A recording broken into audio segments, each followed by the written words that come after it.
तख्ती लेके, स्लेट लेके, टाट लेके आप स्कूल जाते थे, सैनिक परिवार से आप थे। आप भी कभी फौज में जाना चाहते थे? आपने एक बार कहा था कि शायद आप फौज में इंटरेस्टेड भी थे कि हाँ मैं फौजी बनना चाहता हूँ, सैनिक बनना चाहता हूँ। अगर आप फौज में अफसर बने होते तो शायद आज आप कर्नल होते, अभी ब्रिगेडियर बनने वाले होते आप, शायद ब्रिगेडियर बन ही गए होते, आज आप मुख्यमंत्री हैं। तो आप जो फौज में जाना चाहते थे उसके बारे में नहीं, विचार क्यों बदले आपके? मेरे साथ जिन्होंने पढ़ाई करी है वो सब कोई तो सूबेदार मेजर बन के, कोई सूबेदार बन के, जो सिपाही में भर्ती हुए जी, वो तो सूबेदार बन के या सूबेदार मेजर बन के अब रिटायर हो गए हैं क्योंकि 28 साल जो है वो सूबेदार की जो है वो होती है, सेवा काल होता है उनका 28 साल, और जो ऑनरी मिलता है उनका 32 साल होता है। अमूमन 16 साल में, 17 साल में उस समय सब फौज में चले जाते थे, तो वो रिटायरमेंट आ गए। और जिन लोगों ने सीधे IMA में और NDA और CDS में जो लोग गए हैं, उसमें से कुछ लोग कर्नल तक की सेवा अपनी पूरी करके और कुछ ब्रिगेडियर वगैरह की लाइन में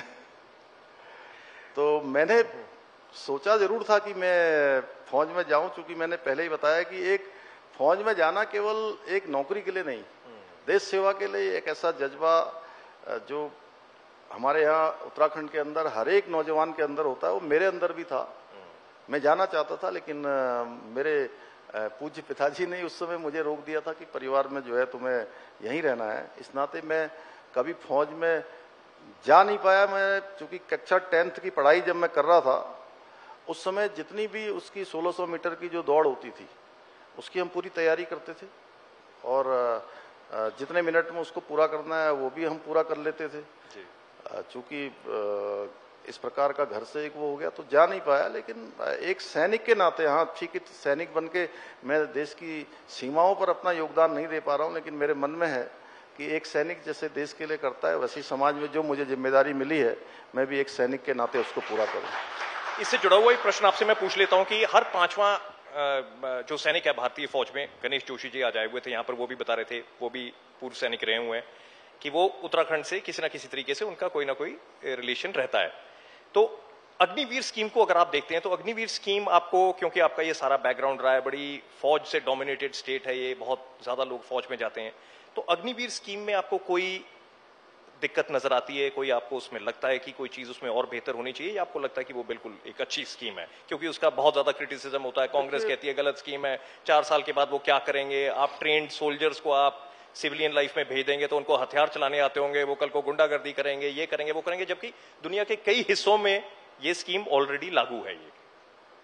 देखिए, अग्निवीर जो स्कीम है, ये स्कीम बहुत ही सोच विचार के बाद देश में लाई गई है जी, और प्रधानमंत्री जी का बहुत बड़ा विजन है, सेना का बहुत बड़ा विजन है, क्योंकि जो आज देश के दुश्मन हैं उनकी जो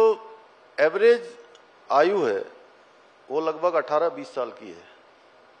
और जो हमारे सैनिक देश की सीमाओं पर आज हमारे देश की रक्षा कर रहे हैं, हम सब की रक्षा कर रहे हैं,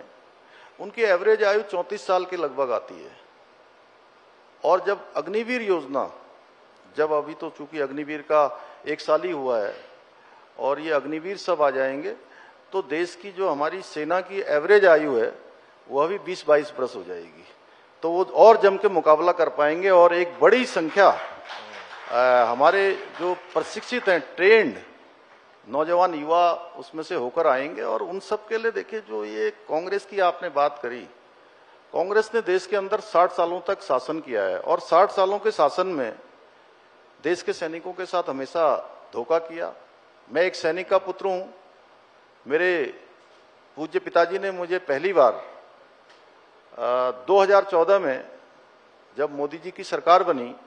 और 1 रैंक और 1 पेंशन लागू हुआ, तो उस दिन उन्होंने मुझे पहली बार कहा कि तुम अच्छी पार्टी में काम कर रहे हो, मैं तुम्हें भी धन्यवाद देता हूं और प्रधानमंत्री मोदी जी को भी धन्यवाद देता हूं कि 40 साल से रुकी हुई 1 रैंक और 1 पेंशन को लागू किया। सियाचिन ग्लेशियर में जो सैनिक हमारे -डिग्री तापमान में देश की सीमाओं की रक्षा कर रहे हैं, उनको अच्छे बूट नहीं मिलते थे, अच्छे जैकेट नहीं मिलते थे, अच्छे उपकरण नहीं मिलते थे, अच्छे हथियार नहीं मिलते थे, अच्छा खाना नहीं मिलता था। ये लंबे समय से सेना में